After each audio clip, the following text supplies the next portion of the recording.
Hello. Today's topic total knee replacement. ഇതിനെ പറ്റി സംസാരിക്കാനാണോ? TKR. എനിക്ക് ഭയങ്കര കോമൺ ആയിട്ട് കിട്ടുന്നൊരു ചോദ്യമാണത്. നമ്മളുടെ ലിവർ അല്ലെങ്കിൽ കിഡ്നി മാറ്റി വെക്കുന്ന പോലെ അല്ല ടോട്ടൽ നീ റിപ്ലേസ്മെൻറ്റ്. നമ്മളിപ്പോൾ ലിവർ മാറ്റി വയ്ക്കുമ്പോൾ എന്താ, വേറെ ആളുടെ ലിവർ നമ്മൾ ബോഡിയിലേക്ക് വയ്ക്കും. സെയിം വേ കിഡ്നി അങ്ങനെ തന്നെ. നീ റിപ്ലേസ്മെൻറ്റ് അങ്ങനെയല്ല. ബേസിക്കായിട്ട് മുട്ടിൻ്റെ വളവ് നേരെയാക്കുന്നൊരു സർജറിയാണത്. അലൈൻമെൻറ്റ് ശരിയാക്കാൻ നമ്മൾ ആ തേയ്മാനം ഒരു എല്ല് മാറ്റിയിട്ട് മെറ്റലും പോളിയെത്തിലീൻ ഒരു ടൈപ്പ് പ്ലാസ്റ്റിക് വെച്ച് ആ വളഞ്ഞ എല്ല് നമ്മൾ നേരെയാക്കും. ഞാനിപ്പോൾ എക്സ്പ്ലെയിൻ ചെയ്തു തരാം. പ്രായം കൂടുന്തോറും മുടി നരയ്ക്കുന്ന പോലെ പ്രായം കൂടുന്തോറും തേയ്മാനം വരും. തേയ്മാനം ഒരു അസുഖമല്ല.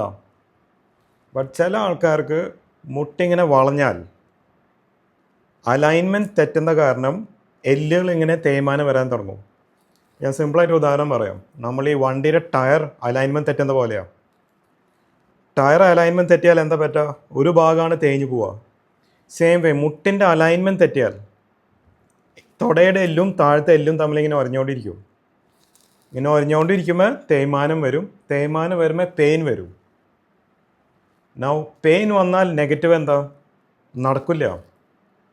നടക്കാതിരിക്കുമ്പോൾ തടി കൂടും. തടി കൂടുമ്പോൾ ഷുഗർ, പ്രഷർ അങ്ങനത്തെ അസുഖങ്ങൾ വരും. പിന്നെ തടി കൂടുമ്പോൾ മുട്ടിൽ വീണ്ടും പെയിൻ വരും. സോ ബേസിക്കലി ടോട്ടൽ നീ റിപ്ലേസ്മെൻറ്റ് നമ്മൾ അലൈൻമെൻറ്റ് ശരിയാക്കുന്നൊരു സർജറിയാണത്. നൗ എൻ്റെ പ്രോട്ടോക്കോൾ ഞാൻ പറയാം. നമ്മൾ വളവ് എത്രത്തോളം ഉണ്ടെന്ന് നമ്മൾ അറിയണം. അത് നമ്മൾ നോക്കിയിട്ടല്ല, നമുക്ക് പ്രത്യേക ടൈപ്പ് എക്സ്റേസ് ഉണ്ട് ഇതിൽ. തുടയുടെ എല്ല് വളഞ്ഞാൽ മുട്ട് വളയും, താഴത്തെ എല്ലും വളഞ്ഞാലും മുട്ട് വളയും. സോ ആ ക്വാണ്ടിഫിക്കേഷൻ കഴിഞ്ഞിട്ടാണ് നമുക്ക് സർജറി സക്സസ്ഫുൾ ആവുക. മെഷർമെൻറ്റ്സ് എടുക്കാതെ പ്ലാനിങ് ഇല്ലാതെ സർജറി ചെയ്താൽ അത് ഫെയിലാവും. പിന്നെ എനിക്ക് രണ്ടാമത് കിട്ടുന്ന ചോദ്യം, ഡോക്ടറെ സർജറി കഴിഞ്ഞാൽ എത്ര സമയം റെസ്റ്റ് വേണ്ടി വരാം? ഇതിൽ റെസ്റ്റിൻ്റെ ആവശ്യമില്ല. നമ്മൾ പിറ്റേ ദിവസം തൊട്ട് നടത്തിക്കും. ഈ സർജറിയുടെ ഉദ്ദേശം തന്നെ നടത്തിക്കാനാണ്. മുട്ട് വളയ്ക്കാൻ തുടങ്ങും, നടത്തിക്കും. പിന്നെ ഓഫ് കോഴ്സ് ഫിസിയോതെറാപ്പിയൊക്കെ ഉണ്ടാവും.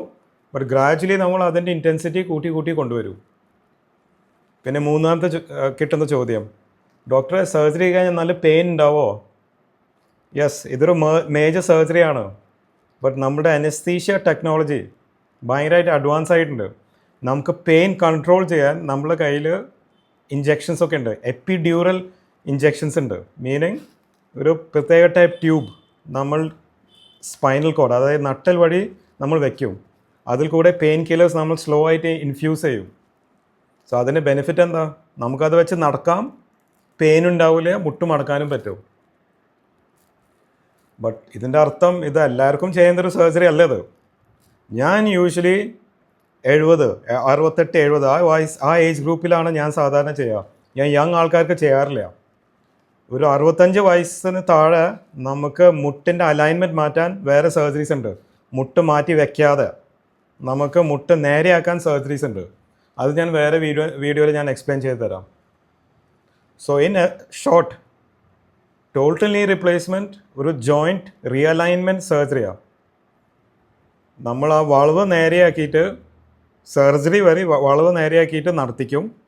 പെയിൻ ഇല്ലാത്ത രീതിയിൽ നമ്മൾ നടത്തിക്കും, മൊബിലൈസും ചെയ്യും. Thank you.